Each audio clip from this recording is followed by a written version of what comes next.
আজ আমরা শিখব সর্বাঙ্গসন। তোমরা নামটা শুনেই বুঝতে পেরেছ, সর্ব অঙ্গের আসন, সব রোগ মুক্ত করবে। চলো মনীষা, তুমি আমাদের সর্বাঙ্গ আসন করে দেখাও।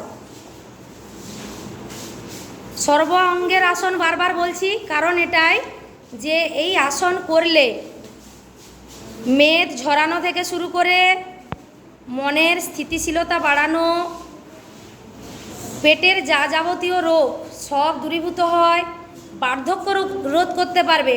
মানে যারা কম বয়সে মনে হচ্ছে যেন অনেক বয়স হয়ে যাচ্ছে, সেটাও রোধ হয়ে যাবে এটাতে। আর সারাদিনের কাজের ফাঁকে যদি কখনো কোনো আসন করার সময় না থাকে, সর্ব অঙ্গ আসন একটাই আসন করলে এটাতে মানুষের সমস্ত ক্লান্তি দূর হতে পারে। এই যে মেরুদণ্ড আরও সোজা করো মনীষা, আরও সোজা করো, পা আরও সুন্দরভাবে উঠবে।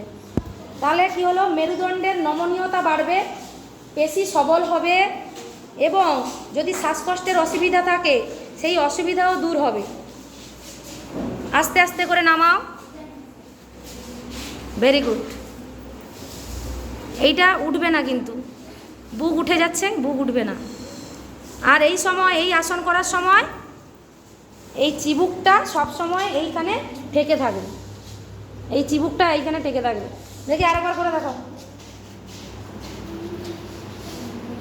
হ্যাঁ, ব্যাস, ভেরি গুড। হাঁটু সোজা, চলো ধীরে ধীরে নামাও।